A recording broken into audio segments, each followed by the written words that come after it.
I'm currently sitting at top 200 legend. So believe me when I tell you, I think I know what the best decks are right now. Let's go ahead and jump right into it because I have a confession to make. I got the top 200 legend using this rogue deck here, and I know, you guys can go ahead and shame me for it, but if it helps Edwin get nerfed anytime sooner, I'm just gonna say that I'm doing God's work because this card is something that definitely needs to be taken care of as soon as possible, and from what I hear, there's probably not gonna be any changes for like another 2 weeks, so unless the meta really finds a way to punish this particular rogue deck, this is just gonna be dominating, and if somebody like me can win with a 68% with this deck, I've got 52-25 record under my belt right now, 12-5 with this particular build, but that 12-5 was around the top 300, top 200 range. So I really think that this deck is, you know, it's legit. It takes a minute to learn the finesse of when to go for the combo, when to go for Sinstone value, and when to go for gigantic Edwin combos, but this deck just absolutely works perfectly. Something that you could also do if you don't want to run Sinister Strikes is you can run Krakatoa, and you can run Scabs Cutterbutter in the deck. I think Hero Card Scabs is a little too slow. Now that we have Edwin consistency just being the most popular thing to go for right now. But the reason why I like Scabs in this deck is because if you can fit Shadow Step with it, you can make the most ridiculous Edwin and the most ridiculous Draka. Is it absolutely necessary? Not really, which is the reason why I have, you know, opted to cut these cards out. Krakatoa was also just getting too many procs with my Edwin, mucking up the value that I could get with it, and it's one less minion to hit from Shroud. If this deck was slowed down a little bit, Crab would probably still be the way to go, but since this deck has the consistency of a 3-mana Edwin, you're just going to be able to win the game with a gigantic stealth minion and a gigantic weapon most of your games, because this deck is very consistent. You just keep your tradables, and I'll probably have another video about this deck since it's apparently going to be a thing for another 2 weeks, but one goal that I have with this particular video is not just to go over the decks that are good right now, because there are still some stuff that's old that's still good, and some stuff that's coming up that is also, you know, somewhat promising. So hopefully I'll be able to show you guys some more interesting decks outside of just these next 2 decks that I'm going to show you. The next deck on this list is the natural predator to the Miracle Rogues, because I believe this deck has like a 70 or 80% win rate against Miracle Rogue, and I can definitely say that I feel that sting as a rogue player because I see 40 HP on a priest and I just want to leave the game immediately. It's hard to deal with the amount of taunts this deck has. It's hard to deal with the amount of removal that's just available in it. There's just a lot that this deck has going for it, and Theo actually was able to reach rank 25 with his take on the list. So I think that this list is somewhat solid. You could either use the HS replay version or this version, and I feel like you're gonna have the same results. It really just depends on what matchup you're seeing most consistently. But one thing I would keep in mind is that this deck just absolutely slaughters Rogue, but what are the other good matchups this deck has? It's good into Face Hunter, it's good into Skeleton Mage if they're not running too many greedy cards. Like really the only weakness this deck has is Theotar the Mad Duke, because there is the weakness of after completing your quest that your opponent can just throw down the Theotar and immediately, and I mean immediately, throw out the Zarella because it's going to be way late into the game where 10 mana is not going to be an issue. You're going to play the quest reward, you're going to shovel that into your deck, and as a quest priest, you're just sitting there taking fatigue, and there's not really much that you can do whenever this card does get value. So if you have decks that do go to the late game and that can't OTK you, Theotar is really the only weakness that this deck has, because it's just typical control priest where you're finding random resources, you're always clearing the board, and you're always having a minion on the field in order to pressure your opponent into doing something proactive versus just trying to combo you all in one turn. So I think that Quest Priest is a very, very strong deck. I probably am going to end up playing it because I feel like I have to, especially if someone hits rank 1 with it. But for now, if you want like a kind of control-ish deck, this is going to be the best way to play it right now.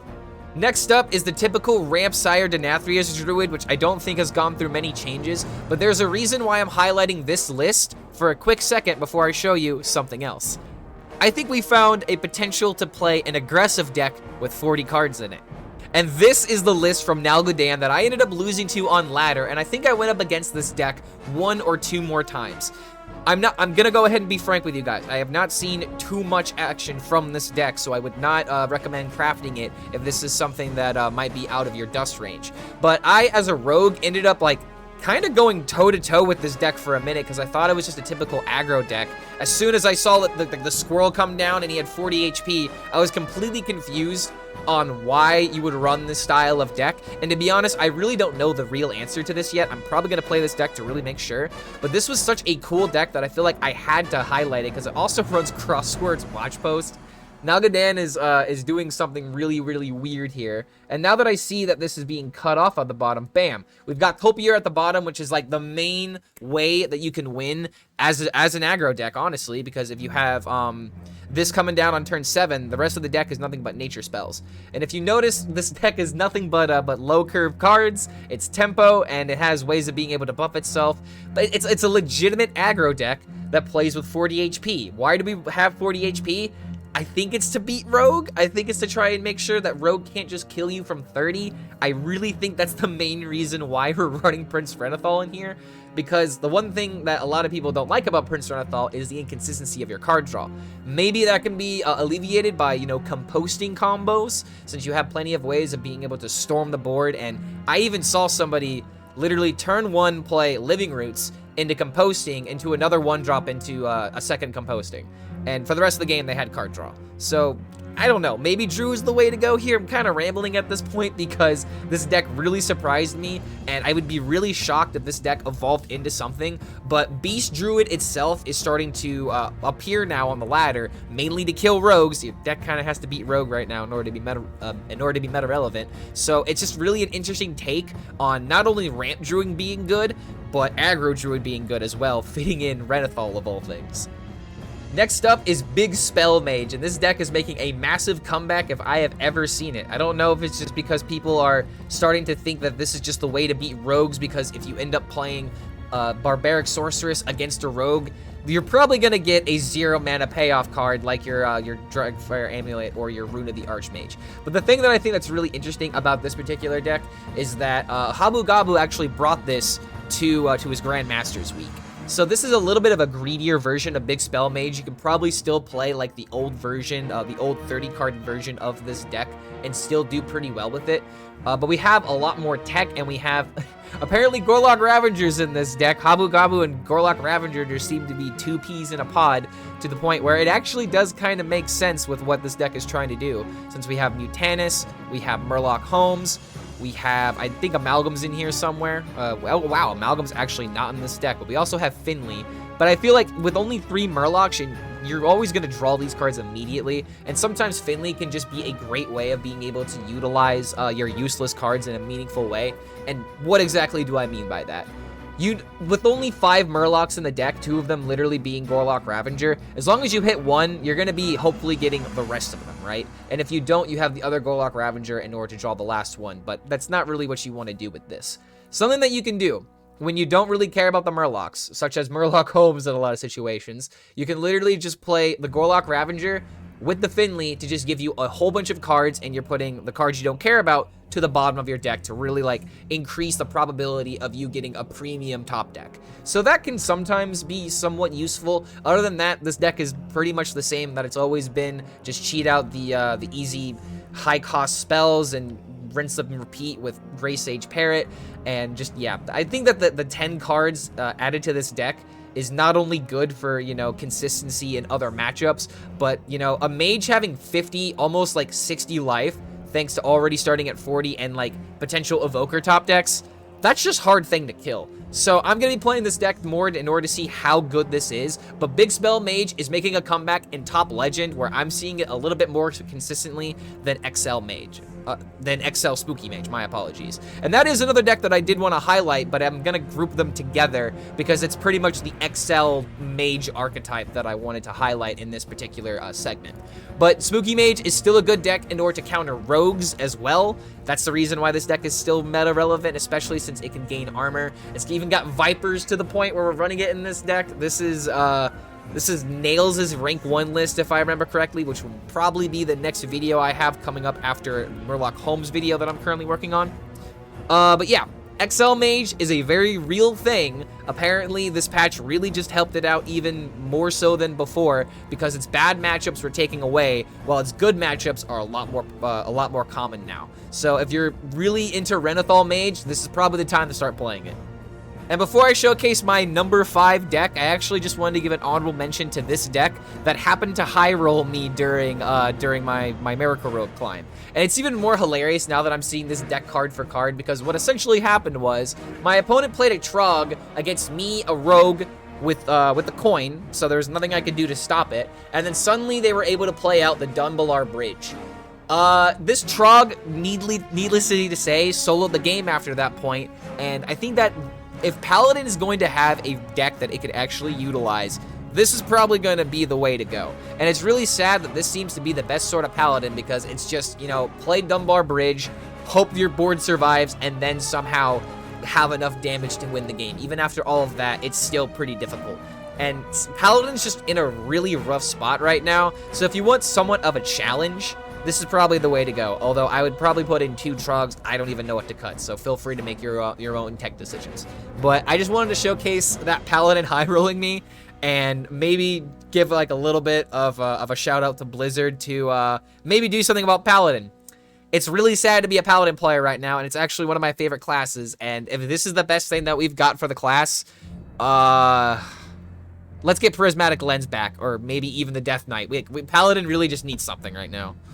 But the number 5 deck is going to be Naga Priest, because I don't want to include Quest Hunter. But there is something very interesting that I do want to point out about Priest in general, because there's a different deck that has emerged from Dreivo, which might be somewhat legitimate. I think that that Naga Priest is still a very good deck, because it can beat Rogue, it can pretty much scam the game thanks to Pelagos top decks and high rolls. But something else that I really like about this other list from Dreivo is that we're actually running Power Word Fortitude again, and we're using Boon of the Ascended is like a legitimate win con, kind of similar to how we used to use Elec Mount back in the day of Miracle Priest. And I don't know if this deck is legitimate, so craft this with caution. I am only highlighting this because of how interesting the deck is. I have not played it yet, but I respect Dreivo as a high tier Hearthstone competitive player. And yeah, it's just this deck is extremely interesting, to where I love decks with Power Word Fortitude. They're just, I love Miracle Priest in general, to be honest. But like, this deck is very, I guess, dependent on Radiant Elemental, because there's really not that many minions in the deck, which is why I guess Switcheroo can work somewhat consistently. You're always drawing your Handmaidens, your Elemental, or even your Valish. So I guess just full mulligan for the Switcheroos. Play a gigantic Radiant Elemental. Pray that you don't go up against another Priest to where they're just gonna silence it. I imagine that this mirror is probably the most frustrating thing to go into. But if you're looking for a way to counter Rogue and you don't have Quest Priest, or if you have no desire to play it, this might be a pretty good alternative. Oh, I'm sorry. Did you guys think that we were done? No, I've got one more deck that I want to show you guys, because I was just reminded of it as I was browsing through Twitter after finishing up this recording. And well, this deck is probably the coolest thing to pop up from the balance changes with the buffs and the nerfs, because the nerf, or I should say the buff to Abyssal Depths, is absolutely game-breaking if you can get it in combination with your Lady Setheno and your Abusive Sergeants. Now your eyes are probably starting to get a little bit bigger as you're realizing what we're setting up, right? So if you have, you know, Final Showdown quests, you can discount your hand very, very easily, making, you know, 1 mana spells into 0, 2 manas into 1, etc. So the whole point of this deck is to play Lady Setheno into double Abusive Sergeant to give the lady the +4 total 6 attack, and then just suddenly you onslaught the entire board, including your opponent's face, with so many Setheno attacks that they just cannot handle it. And just in case that swing is not enough, you also have Brutes, you have Kurtrus, high roll or swing damages that you can get from it, as well as Jace Darkweaver, which in all honesty, I don't really think this card is that good. But it's the go-to in case you have, you know, like a 40 HP deck, like a Priest or something, that you just can't high roll in some situations. And there might even be the situations where you need to try and play around Theotar. So if your opponent finds Jace and they, you know, haha, I'm gonna get your Jace, I'm gonna take your OTK. Guess what, sucker? You took the wrong card. But I think that this deck is definitely a meme. I don't think it's gonna be meta relevant unless somehow this is consistently killing people by like turn 5, turn 6, which I just don't envision happening. This isn't on rogue level of power level by any means necessary. But I think this is probably the most interesting deck to pop up. So if you're wanting something that's a little bit more of a challenge and is probably going to give you a lot more of dopamine rushes, this is the way to go. And this is a deck that I am hoping will become somewhat good in the meta, so I don't throw away ranks playing it. But yeah, this is definitely looking like the most fun deck to play right now. Thank you so much for making it to the end of this video. If you want more content, feel free to like this video and to subscribe to the YouTube channel to be notified about any other uploads I'll be happy to come out with. I am currently working on a Murloc Holmes video essay, as well as some rank 1 legend deck list videos that I've just yet to test the decks and really get the footage yet. And also with my birthday coming up in the next couple of days, I'm going to be somewhat busy with some other stuff I already have planned. So hopefully there'll be some daily content still coming out these next couple of days, but feel free to let me know of any other kind of deck guides or videos you would like to see from this channel, because I'm trying to keep myself as busy as possible. Thank you again for making it to the end of this video. Hopefully these decks will work out for you, and we'll see you for the next video.